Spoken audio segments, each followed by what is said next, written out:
Hello बच्चों, welcome to acid biology. आज हम एक नया टॉपिक स्टार्ट कर रहे हैं, that is the search for genetic material.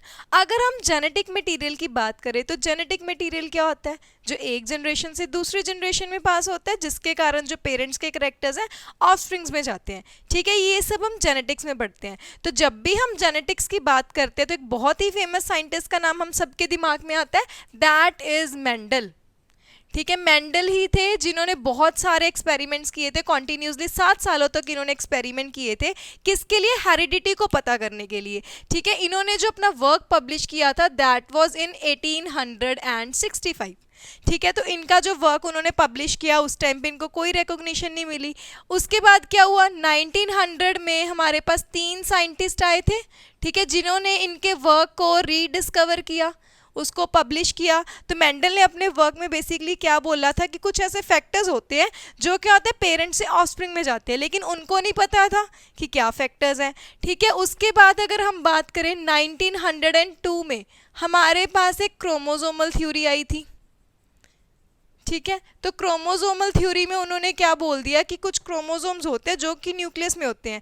ठीक है, वो क्या हो रहे हैं कि न्यूक्लियस में कुछ ऐसा पार्टिकल है जो पेरेंट्स से ऑफस्प्रिंग में जाएगा, जिसके कारण क्या हो रही है? जेनेटिक इनहेरिटेंस हो रही है। ठीक है, ये जो उन्होंने थ्योरी दी थी वो 1910 तक क्या था, जो टी.एच. मॉर्गन थे, ठीक है, जो कि फ्रूट फ्लाई के ऊपर अपने एक्सपेरिमेंट्स करने के लिए काफ़ी फेमस थे, इसीलिए हम इनको फादर ऑफ एक्सपेरिमेंटल जेनेटिक्स भी बोलते हैं। उन्होंने एक्सपेरिमेंट्स किए और उन्होंने बताया कि हाँ वो चीज़ कहाँ पे प्रेजेंट है, न्यूक्लियस में। ठीक है, इन्होंने ओवरव्यू दे दिया, इन्होंने काफ़ी रिसर्च की तो हमें दे दिया कि कुछ क्रोमोसोम शायद कुछ ऐसा पार्टिकल है जो क्या हो रहा है, पेरेंट्स से ऑफस्प्रिंग में जाएगा।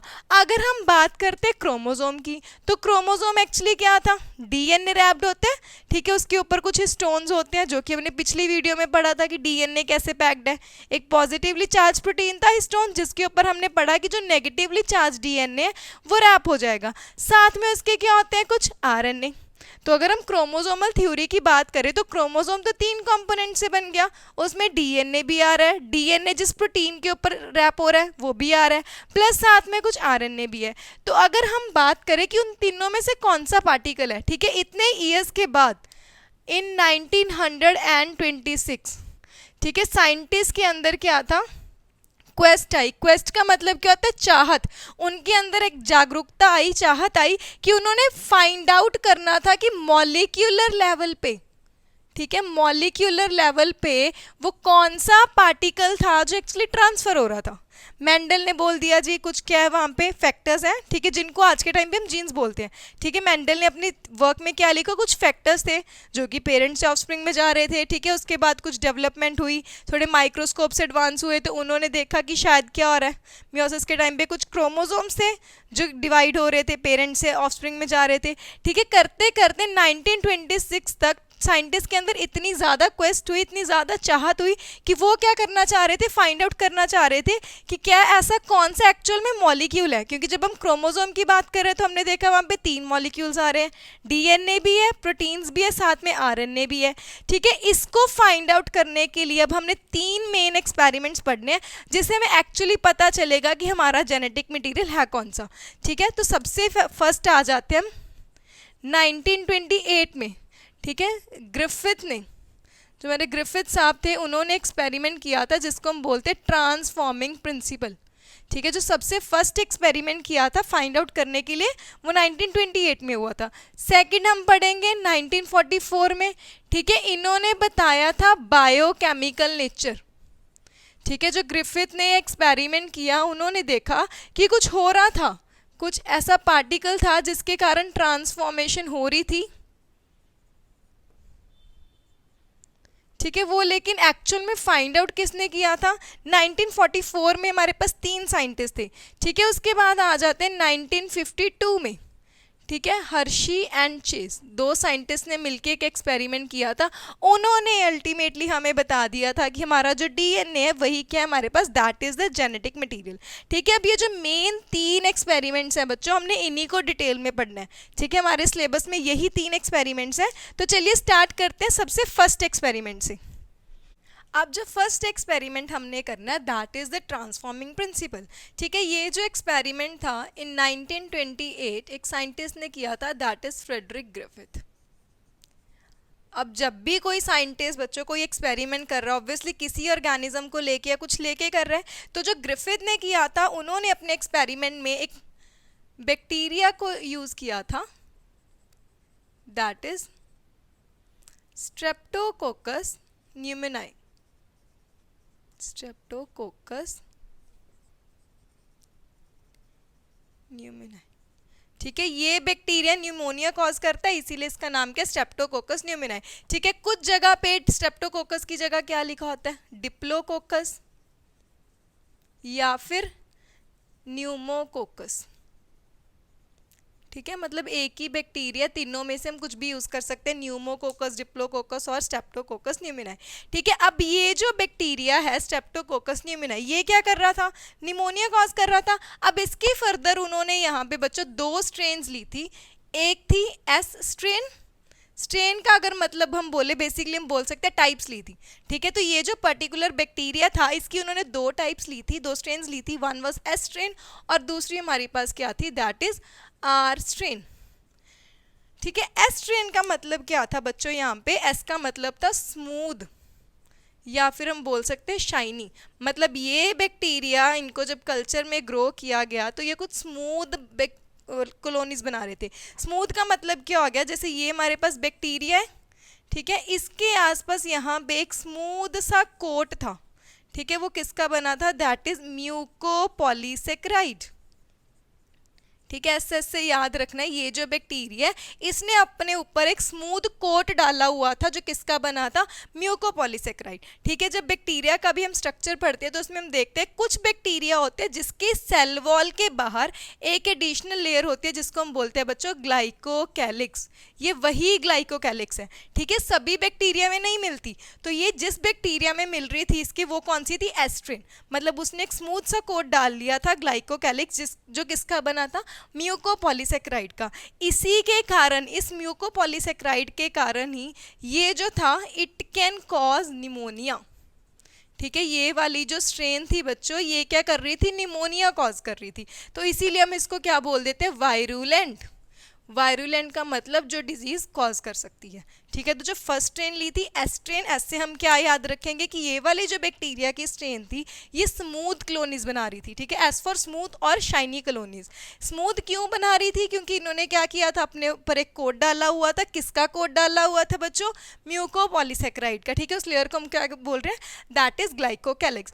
इसी म्यूकोपॉलीसेक्राइड की लेयर के कारण ये जो स्ट्रेन थी अगर ये किसी ऑर्गेनिज्म के अंदर जाएगी, मान लो मेरे अंदर चलेगी, तो उस ऑर्गेनिज्म को क्या कॉज कर देगी, निमोनिया, मतलब ये स्ट्रेन डिजीज कॉज कर सकती थी, इसीलिए हमने इसको क्या बोल दिया, इट इज वायरुलेंट, ठीक है। वहीं पे अगर मैं सेकंड स्ट्रेन की बात करूं, आर स्ट्रेन, आर का मतलब क्या है, ये क्या बना रही थी, रफ कॉलोनीज, ठीक है। ये जो बैक्टीरिया की स्ट्रेन थी ये क्या बना रही थी बच्चों, रफ कॉलोनीज, ठीक है। ये क्या कर रही थी, क्योंकि इसके पास वो जो ग्लाइकोकैलिक्स था, ठीक है, वो जो कोट था दैट वाज एब्सेंट, मतलब वो जो म्यूकोपॉलीसेक्राइड की लेयर थी इसमें नहीं थी, इसीलिए वो क्या कर रही थी, निमोनिया को कॉज नहीं करेगी, ठीक है। इसमें यही तो बताया, क्योंकि इसके पास एस कोट था, ठीक है, ये वाली ग्लाइकोकैलिक्स की लेयर थी इसीलिए निमोनिया कॉज किया।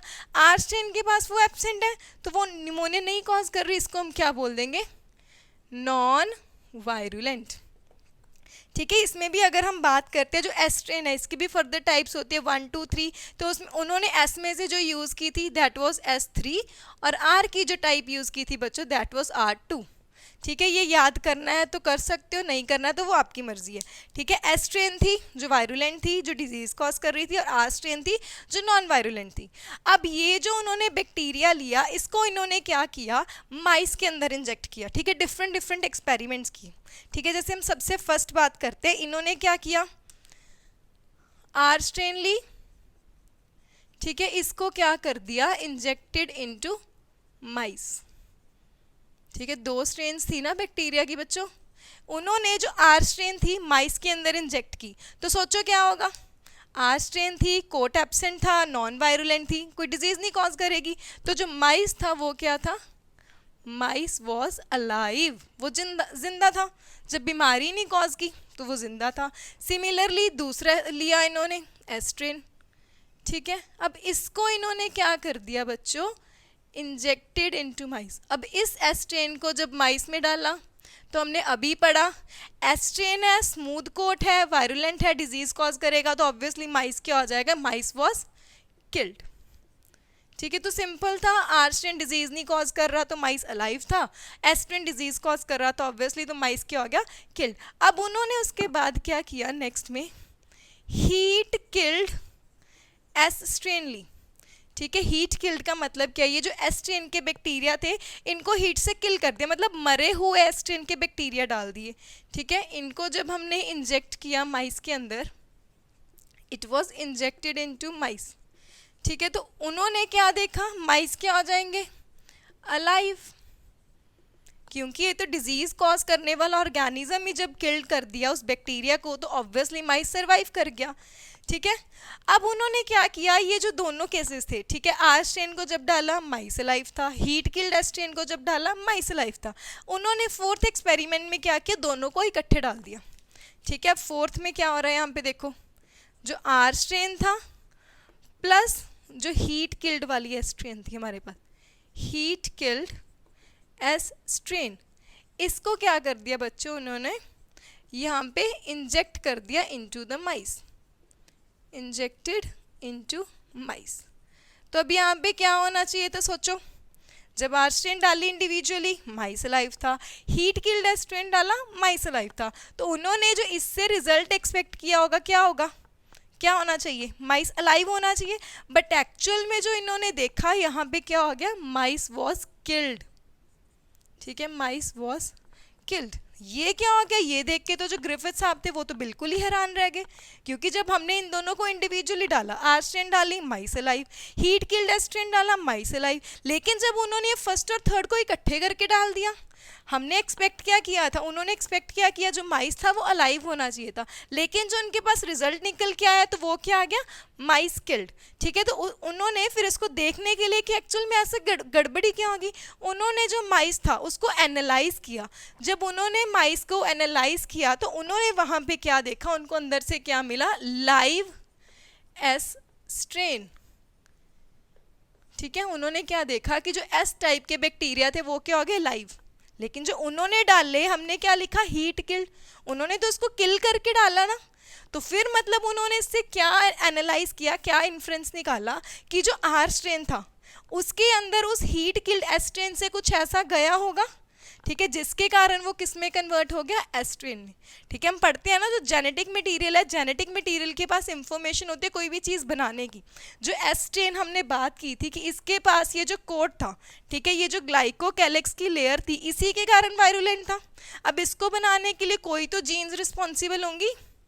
ठीक है, वो जो जीन्स थी, वो जो जेनेटिक मटेरियल के अंदर जो कंट्रोल कर रहा था किस ग्लाइकोकैलिक्स से बनाना है, वो एस स्ट्रेन से किस में चला गया होगा, आर स्ट्रेन से। अब ये थोड़ी ना मरा हुआ जो एस स्ट्रेन था वो जिंदा हो गया, ऑब्वियसली सिर्फ आर स्ट्रेन अलाइव था, तो उसके अंदर क्या हुआ, एस स्ट्रेन से कुछ ऐसा कंपोनेंट चला गया, कुछ ऐसा जेनेटिक मटेरियल चला गया आर स्ट्रेन में, जिसने क्या कर दिया, उसको ट्रांसफॉर्म कर दिया। ठीक है, ट्रांसफॉर्म होने के कारण वो किस में कन्वर्ट हो गया, लाइव एस स्ट्रेन में, मतलब आर स्ट्रेन के पास वो वाला कोट बन गया, उसी के कारण यहाँ पे हमें क्या देखने को मिला, माइस किल्ड। तो ग्रिफिथ ने एक्सपेरिमेंट किया, उन्होंने अपने इस एक्सपेरिमेंट से इन्फर क्या किया कि कुछ ऐसा ट्रांसफॉर्मिंग प्रिंसिपल था जो किसमें था, एस स्ट्रेन में, वो किसने ले लिया, आर स्ट्रेन में, उसी के कारण वो ट्रांसफॉर्म हो गया। ट्रांसफॉर्म का मतलब क्या होता है बच्चों, बदलना। तो ये क्या हो गया, जो आर स्ट्रेन था वो किसमें बदल गया, एस स्ट्रेन में, इसी के कारण यहाँ पे हमें क्या देखने को मिला, माइस किल्ड। ठीक है, ग्रिफिथ ने एक्सपेरिमेंट किया था, उन्होंने अपने एक्सपेरिमेंट में हमें सिर्फ ये बोल दिया कि कुछ ऐसा ट्रांसफॉर्मिंग प्रिंसिपल है जो जेनेटिक मटेरियल है जो एस से किस में गया, आर से, लेकिन उन्होंने ये हमें बिल्कुल भी नहीं बताया कि वो जेनेटिक मटेरियल कौन सा है।